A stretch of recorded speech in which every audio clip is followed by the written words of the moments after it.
একটা কোম্পানির ইন্টারভিউ চলছিল। বস সামনের টেবিলে বসা মহিলার সিভি দেখে জিজ্ঞেস করলেন, এই চাকরির জন্য আপনি কত বেতন আশা করছেন?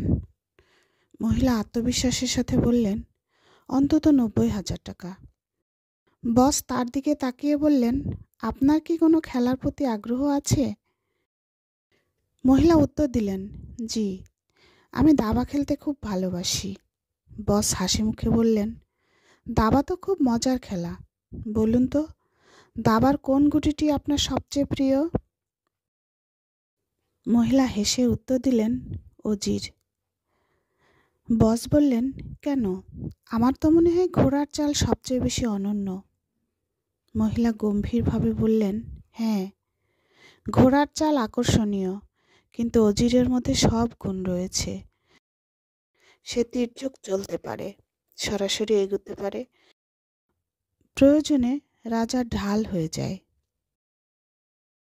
বস মুগ্ধ হয়ে আবার জিজ্ঞেস করলেন, তাহলে রাজাকে আপনি কেমন দেখেন? মহিলা বললেন, দাবার খেলায় আমি রাজাকে সবচেয়ে দুর্বল মনে করি, যে নিজেকে রক্ষা করার জন্য মাত্র একটি পদক্ষেপ নিতে পারে, যখন অজির তার চারপাশে সব দিক থেকে রক্ষা করে। বস তার উত্তরে মুগ্ধ হয়ে আরও জানতে চাইলেন, তাহলে আপনি নিজেকে দাবার কোন গুটির সঙ্গে তুলনা করেন? মহিলা নির্দ্বিধায় বললেন, রাজা। বস কিছুটা অবাক হয়ে বললেন, কিন্তু আপনি তো রাজাকে দুর্বল বলেছিলেন, তাহলে নিজেকে কেন রাজা বলছেন? মহিলা হালকা হাসি দিয়ে বললেন, কারণ আমি একজন রাজা, আর আমার অজির ছিল আমার স্বামী। তিনি আমাকে সবসময় রক্ষা করতেন, কিন্তু এখন তিনি আর আমাদের মাঝে নেই। বস স্তব্ধ হয়ে গেলেন। তিনি ধীরে ধীরে জিজ্ঞেস করলেন, তাহলে আপনি এই চাকরিটা কেন করতে চান? মহিলা চোখের কোণে জল নিয়ে বললেন, কারণ আমার অজির চলে যাওয়ার পর এখন আমাকে নিজেই অজির হয়ে আমার সন্তানদের ও পরিবারের দায়িত্ব নিতে হচ্ছে।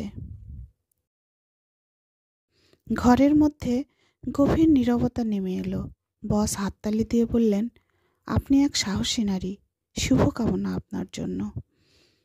এই গল্পটি সমস্ত নারীদের জন্য এক অনুপ্রেরণা। জীবনের প্রতিকূল সময়ে যদি দৃঢ়তা, শিক্ষা ও আত্মবিশ্বাস থাকে, তবে যে কোনো সমস্যা মোকাবেলা করা সম্ভব।